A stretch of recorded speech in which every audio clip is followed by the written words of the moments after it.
So Okay. okay. Welcome to the Business Cousins podcast. We're mixing family and business in all the best ways. My name is Bruce Hill. I make sales simple by teaching you to ask better questions. Tasha, and this is my big little cousin. Yes, yeah, I am the big little cousin. Hello, everyone. We reconnected and we were having conversations about our businesses. And one day we talked for an hour. I was like, man, we really wish we had recorded it. Yep, And then Tasha says, well, if we're going to record it, we might as well stream it. So here we are. We're sharing our journey with you. We are not the experts. We're just a little farther than we were yesterday. We want that's to help right. you get a little farther than you were yesterday. All right. So Yes. you've got some questions for us. We're going to do our best to check the chats. If you can see me looking over here, I'm not on Twitter. Neither am I. So you got some questions for us. I think that were really powerful. And, do you want to start there or you want to start with a recap? Let's start with our weekly recap. So, Okay. welcome to our journey. Um, for all the business owners out there, this is a funny time of year. As you see, my shirt says it's a holiday, not a hollow week.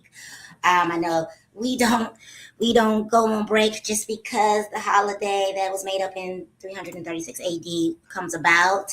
We yeah, real facts. We stay in it. We stay in it.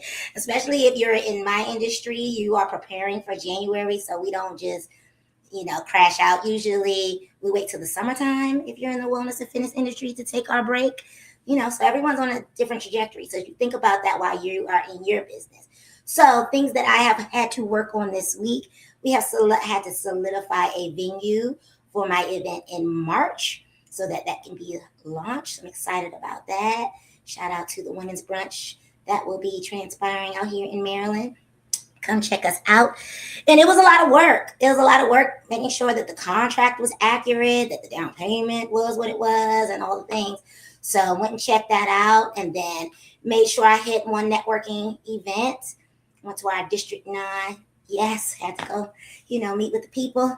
District 9 holiday party. Shout out to Councilman Sidney Harrison. He did a great job with that. Took mommy. So that's always good because she's for the people and she's a politician. She just retired now.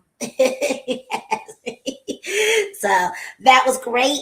And then everything else, I had clients and clients and clients, servicing my clients between now and then. And of course, always taxes and P&Ls and the non-fun stuff. Been working on that this week as well. So checking boxes and no, I'm not winging it. There's a plan in place. I love it. Now, before I forget, make sure you share your tagline. What is it that you do? Maybe someone's listening for the first time. Yes. Well, I am a fitness and wellness professional. I create culture within my wellness community so that we have legacy that we can take on for the future and that we can teach others so that I can give you the tools and you can give them to your family and they can give them to their family and friends so that wellness becomes part of our lifestyle and not just a trend. So that is what I do. Snap Yes. it up for that. Yes. And Thank you. this, I really love the synergy. Is that the word? Because I just got off recording a podcast, so we could do our weekly recap. Mm-hmm. I just got off a podcast, and he's like, "Why is what you do so important?" I said, "It's not just about making money. We're changing the lives of everyone we work with. And when you Right. change the life of the people you work with, you change their family's life, right? Who they go Ex- home to, and you Exactly. change their team's lives. Now they can hire people, and so you change their families' lives. Now we're changing communities. Now we're changing the world, and so." I'm really excited to hear you say that because I just said that less than an hour ago about my business. Yeah. And that's what we want to create, something that changes the world for the better. That's right. That's right. One person at a time makes a big difference. They think it doesn't matter, but it does from the top to the bottom. You can change Absolutely. it. They make some changes Absolutely. out here. So we definitely have some questions. And please, if you guys have any questions for us, please drop them in the chat. We would love to answer them. So, Bruce, what's one business tool you can't live without? Oh, yeah, I love this question. So let me go backwards. Sunday, we had a meetup. I've got some speakers together, and I was like, hey, we're gonna support each other and practice, and then we're gonna go to lunch. No one showed up, and I really want to share this because you're gonna start, and maybe that first time don't go so smoothly. I can't figure out which is more dangerous. If you the first time you just have 1,000 people show up, and you're like, oh my god, I'm the best entrepreneur ever. Right. Or if no one shows up, now you're really looking at yourself like, man, am I on the right track? So what I did, I said, well, how do I use this time? I have this block of time now. The tool that I can't use without is probably a suite of tools is Google Workspace. Okay. We had, I don't know what the exit was exactly. It was 8-figure range. It might have been the 9 figures. No. They ran the whole business off of Google Workspace. Yeah. And so I was like, well, shoot, if we can have a 9-figure exit off of Google Workspace, I can run my business with Google Workspace. So that's the Gmail, Google Meet, tasks. What else do I love? The calendar. Everything you need to run a business is right there just for a few bucks a month. So that's when I will never shut off. If I have no other tools, I could literally run up 5 figures easy just with Google Workspace. Okay, I can see that. I definitely use Google Workspace. From the conception of our business, I started out. I wanted everyone to make sure they had their name at HLS Collective, so we weren't running around with the Gmail. So you want to present a certain way, you gotta pay the fee. So I definitely use Google Workspace. I also live in my CRM. I use it because that's where all my people are. That's where I'm able to see what social media is going out, what social media has been responded to, and I can see my analytics. I can also blast out my emails and my text message. So outside of Google Workspace, that is the one that I would say I use quite often. Shout out to a good friend of mine, Charles Oglesby III, man of Sigma. He said, if you don't have a CRM, you don't have a business. Okay, I already hear your mind turning. What does that quote mean to you? I have to agree. I mean, that was one of the things that if someone would have told me how much I would have needed it 6 years later, I would have invested more time and energy really learning how to use that tool the very first year. I didn't even know what a CRM was when I started my business. And I had one. Hold on. That's a good point. For everyone in different stages of their journey, what is a CRM? It's a client management tool. It's a client management system, and they come in different varieties, different brands. And most of them, I got to be honest, aren't the most user-friendly. Usually you need someone to help you build it out, get started, choose. I'm on CRM number 4, I think, 3 or 4. Yeah, I've tried different ones because in the beginning, a good friend of mine, he told me to pick one, and I'm like, I don't even know what I'm picking. So I've used ClientJoy. I looked at Kajabi. I've used different versions of Go High Level with different agencies where the interface just looked, I couldn't look at it anymore. It was like black and gray. I was like, what? My eyes can't take it. So then I had another one through FG Funnels, and now I'm at basic Go High Level. Like through one of my counterparts. But I can agree though, if you really want to be in business for the long term and it is not a hobby, I would say start with a CRM for sure. Okay. I like how you snuck in the other question, but let's save the question because I don't want to skip over this part about the CRM. Okay. The difference between an entrepreneur and a business owner is systems. It's systems.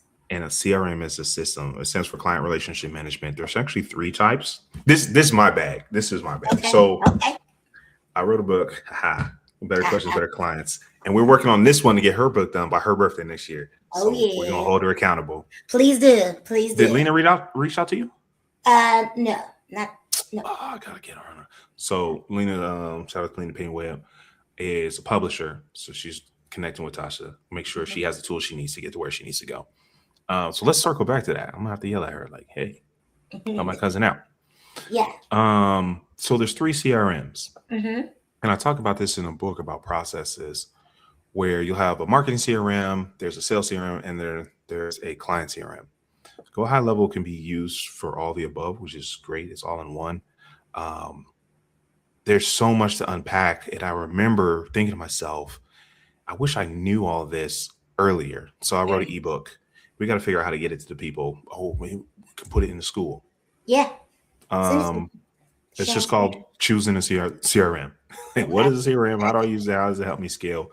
Mm-hmm. Because if you don't have one, you're going to miss opportunities. You're Mm-hmm. going to cost yourself money. It's that important. Mm-hmm. And I know because I've done it. I had someone. I was like, "Oh man, I've been meaning to call you." He's like, "Oh yeah, I thought you were going to call me." So I just went with someone else, Yeah. right? And so the CRM helps put those reminders in there. Keep the communication between clients organized. Keep the communication between your team organized. Get you a CRM. Actually, get one client, then get a CRM. Yes.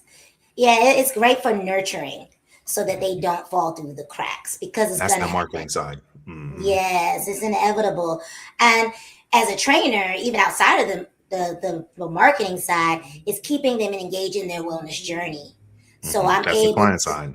yes, I'm able to send out the recipe of the week, or this is the event that we're having that is free, just to get you there to do something outside of your in-home programming. Um, so it's invaluable. So you don't have to send out random emails individually or text messages from your personal phone. It really is a Oh game man, changer. listen. My phone's got hundreds, literally hundreds of random numbers in it for me calling um, clients, future clients, whatever. And I was like, man, I've got to move this over to CRM. There's a quote: "Is the cobbler's kids have no shoes." Hmm. So a cobbler is someone that makes shoes, right? Mm-hmm. And the theory is that the concept is you're so busy helping everyone else, you forget to take care of your business. So Mm-hmm. one of the things I do is help people set up CRMs. I set up HubSpot, Salesforce, Go High Level, and 10 others. So you don't have to. Right. And That's then and been then that's been good because, like you said, it could be such a pain in the neck. oh man, yes. I think that if I would have known that day one, I would have hired someone day one. Like first employee, not another fitness coach, but a CRM expert. Absolutely, absolutely. There's whole agencies built on that, but um, I think CRM being your most important business tool or the one you can't live without, that shows a lot of wisdom, and that's something Yeah. I wish I had adopted earlier too. Because Yes. it was vibes. I'm not gonna lie, the first couple of years Oh, was for all sure. vibes. For sure. I was like, oh, okay. You have no idea. And I had one. I just didn't know how to use it. It wasn't even that I didn't have I one. don't know if that's better or worse. I don't know. I think that's worse. I think that's worse. You're paying for a tool that you're not using because you don't know how, but someone told you should have one. Yeah, So, shout out to Stefan because he was right. He helped me set up foundationally. He just had a full life and couldn't help me do the next step. So got you. it's all good though. Yeah, So we're here. and now we're here. So anyone starting a business, Google Workspace, hmm CRM. hmm If you need help, hit up Bruce because he has the answers to the test. It's open book. Don't wing it. Hold on, that's a gem. It's open book. In school, you get in trouble for getting answers from other people. Mm-hmm. They call it cheating. In Mm-hmm. business, it's called collaborating. It's called collaborating. You It, you, actually get paid. Yeah, I'll yes. go off. Yeah, go off on it. I mean, it's true. Like that's why I like working with other business owners. I don't like to gatekeep. My friends in business, they send me stuff all the time. New AI training this and look at this, Taj, and I send it right back because there's more than enough out here. Like if you move with abundance, you don't have to gatekeep. You can personally be the open book test, which is what I try to be. You ask me, I'm gonna give you the answer. I'm gonna give you the right person. Especially if I don't have the answer, I'm not gonna pretend to have the answer like some I'm big people on do. that. If I don't Yeah, know, I'll say so. I'm not gonna fake the flex because that's not can't move like that. So here's a question: Mm, are you building a business mhm. or just creating a really stressful hobby? That might hurt Hmm. somebody's feelings. You know, because I get all the ideas from all the people, and I'm always like, and they're for me. And I said, well, why don't you do that for me? If that addition is so easy, it's a great idea, but the same. I think I definitely started out as a hobby. I Okay. don't know if I you're gonna hear this story more than once. Um, I was trying to get a promotion. I think I said this last time, so I'll tell the short version. And I was just helping folks. This is a secret of business. This is add value. I was helping folks with the communication and confidence. And someone was like, "Man, Bruce, because of what you taught me, I was able to get my dream job. How much do I owe you?" Mm. And I don't think I really connected how big that is. Like, how much Mhm. is the dream job worth? It's like, oh, well, I've only worked with you for 3 hours, so I'm gonna charge you $100. Don't charge for time, charge for transformation. Okay, Mhm. write that down. So Mhm. anyway, they gave me 1, 2, 3, 4, 5, boom, $100. I was like, hey, and that was the most valuable $100 I've ever collected in my life because I didn't Yeah. have to beg for it. I had to ask for it. They were happy to give it to me. And that's where I became an entrepreneur. So that was a hobby though, right? There's no structure, there's no process, there's no framework, there's nothing, just vibes. Mhm. Um, Not until that exit did I realize how tough it was to find a job in this market. So it's just 2025 currently. And this was a few years ago. I can't remember if it was before COVID or after. But basically, I had a choice to starve and be homeless or to get the business in. And so I built a business. I was a full-time entrepreneur for a while. I did go back to work. We could tell that story. I still run the business. And the difference now is because there's processes in place, I can work and have a business. It doesn't have to be either or. Mhm. Um, and that's where I really could start to scale. I could take on more clients. People were happy; they weren't falling through the cracks. Still lots of growth, Yes. but I can confidently say I'm building a business, and ultimately, I want to be able to pass my 9 to 5 income without spending any more time. So if I leave my 9 to 5, which I'm not, I'm happy, great company, but if I leave my 9 to 5, I got the money and the time. That's really the big picture, Yeah. and that's the difference between a hobby and a business. Is you don't have no time off. If it's a hobby, you take time off. What happens? Your Yeah. income. Exactly. Yeah, I definitely started off not as a hobby. It was definitely for a source of income when I Mhm. started personal training. And then once I left working for corporate full time and started my own business, I didn't necessarily think about it as starting a business. I just had to do something else. And, Mm. and I knew my skill set and I knew I could transform people's lives.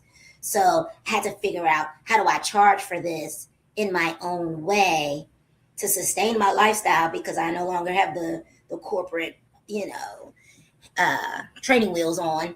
I'm like, I have to be corporate. I have to be at the top of the food chain to make this thing grow. And I see a lot of personal trainers who in theory think they're in business, but really they're doing a hobby because they love working out themselves. Not because they Mm. necessarily love helping people. They love working out. They love all things work out. They like talking about working out. So they go, oh, I should be a trainer.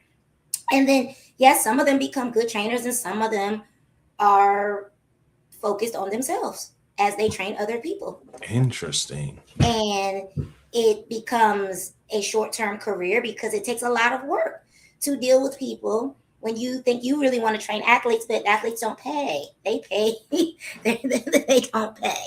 They are paid to do what they do, and they think it's a favor sometimes that you train them.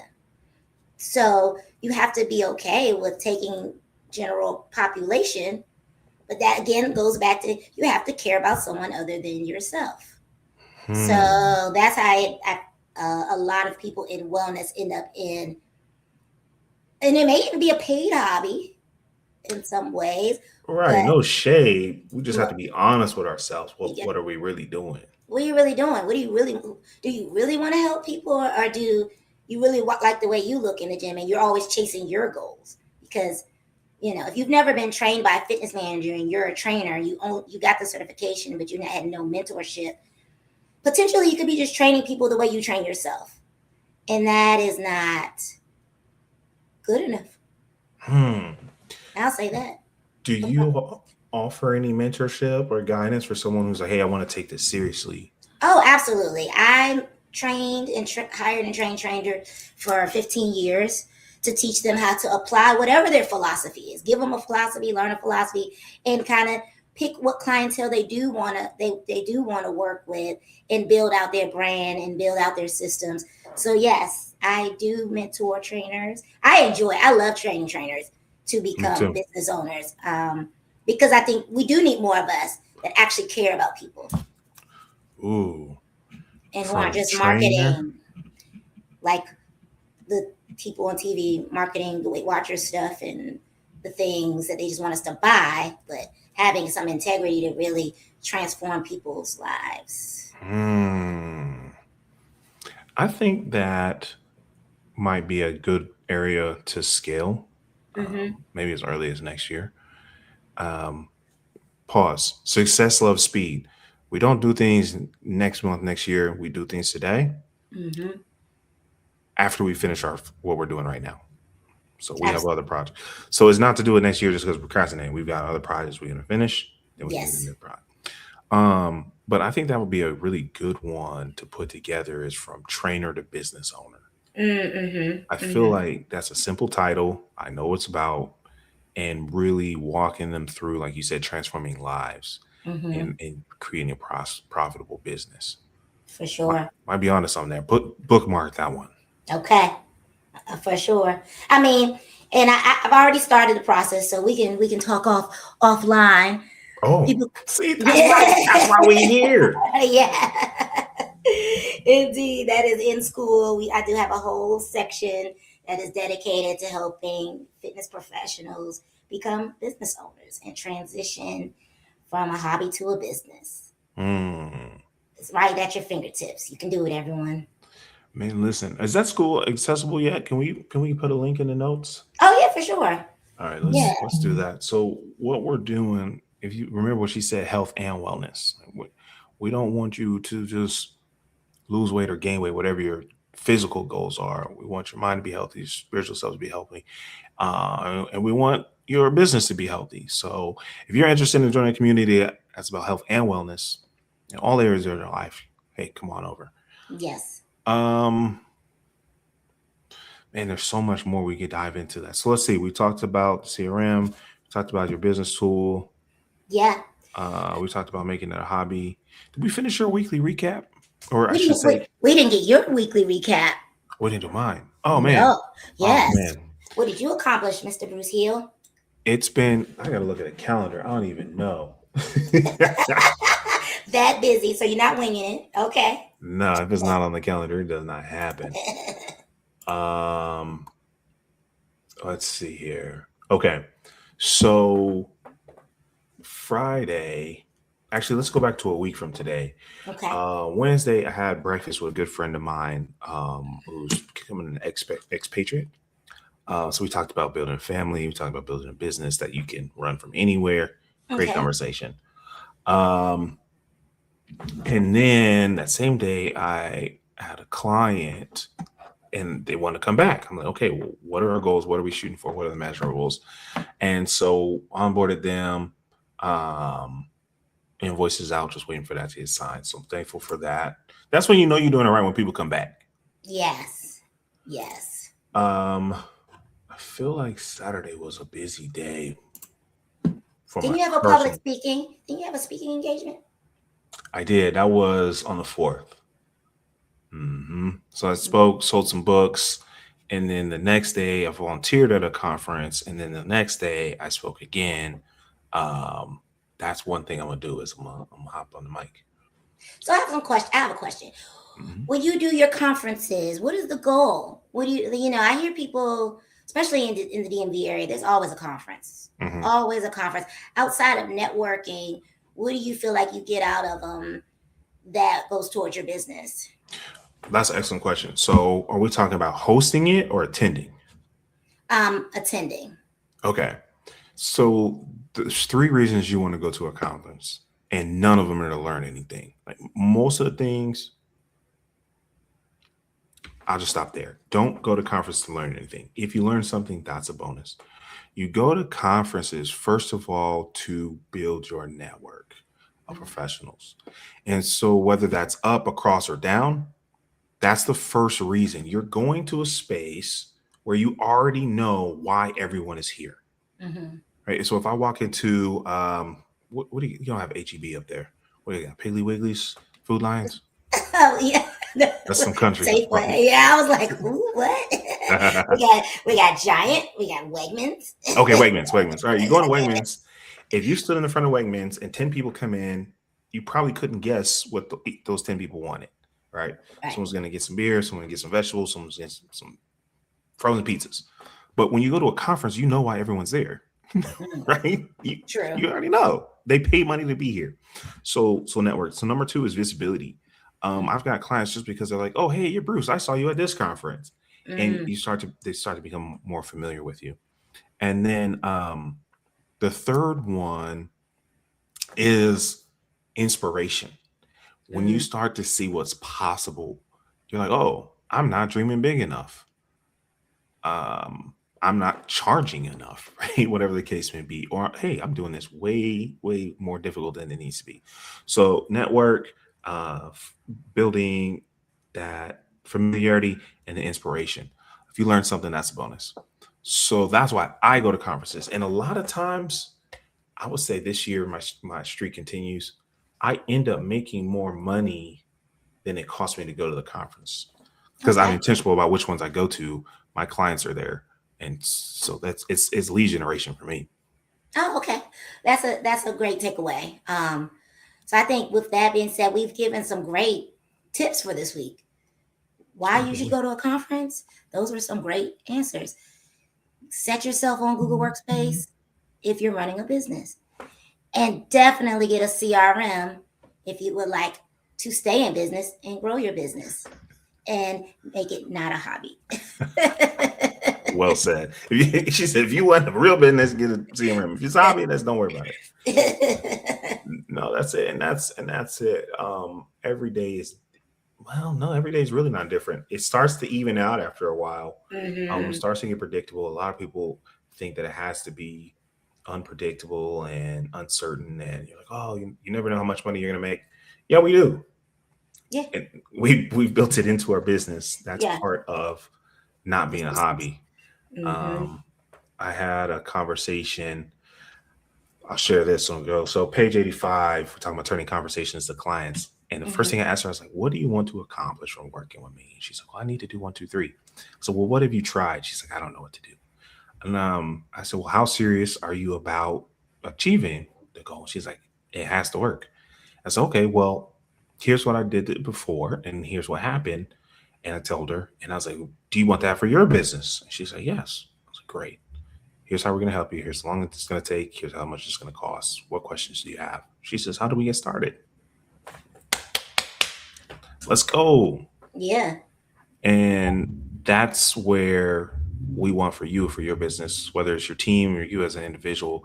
We want you to attract people that want to work with you, that want to pay you, that you can help with excellence. Like, we're not taking people money to collect money, Right. but you can actually transform their life or business. And so this is our journey. Not everyone says yes. That's right. I got one. It was like 3 months ago. They messaged me. They're like, "Yeah, we went with this other company, and oh man, they've been terrible, and they've been expensive, and they've been hard to work with." And I'm just like, "Well, I'm here to help when you're ready." When you're ready, I will be here, and it's okay. And some of being an entrepreneur is doing the boring part. Sometimes it is a waiting game, and it is a got to do the calls, got to do some of the things that aren't so glamorous. They aren't so necessarily Instagram worthy. Mhm. But if you stay in it long enough, you will reap your reward. Mm. Man, that's such a good feeling. You're gonna win. It's You're just a gonna matter win. of when. Yeah, consistency is key though. You got to stay in it. Got to stay in it. But that's like most things in life. Facts. And that's why you're gonna see us. We've committed to 10 episodes. Absolutely, y'all. This is number 2. I'm proud of us, but I'm proud of very small things. I like the small wins too. So You gotta celebrate the wins, large or small. I want them all. yes, That's where you build momentum. And absolutely. so hold us accountable. Say, hey, it's been a week. Where's that next episode at? We're gonna do them Yep. live. We may start recording some to build a what did you call it? Like a bank? Bank or library. Yeah, we Yeah, might. library. Hmm. But we definitely, if we do anything else, we're gonna follow through. Absolutely. And if you guys sent us some messages and we didn't see it because, technology, please DM us, hit us up, ask us questions, or just say, hey, if you just want to Yeah. show us some love, some inspiration. And remember, it's a holiday, not a hollow week. For those of my fitness people listening, drink your water. Show them the mug. Show them the mug. Yeah, y'all, check this out. Yes, stay in it. Yes, HLS. one holiday at a time. One holiday because they just keep coming. Whether it's a birthday, you know how people do. I got people who they're celebrating all the way through February. They started in October. Oh no. That's the reality of it all. They're gonna find a way. I'm not saying don't have fun. I'm just saying you don't need to binge rest if you have balance in your life. Man, I think we need to talk about that next one. Balance. Because we could talk about being busy. I think that was one of the questions we didn't get to. Oh, yeah. We'll definitely talk about that one next time. Okay. That's a good one. I think you summarized it nicely. Yes, y'all. Thank y'all for hanging out with us. Appreciate it. Business cousins talking about business. Something you may or may not talk about at your cookout. Here to set it all. I love it. So remember, if you stay with it, you'll reap your reward. I think she said that well. I'm always going to tell you one new skill will change your life. Thank you for your presence and participation on this podcast. Tell a friend and tell a friend. Tell a friend and tell a friend. See y'all next week.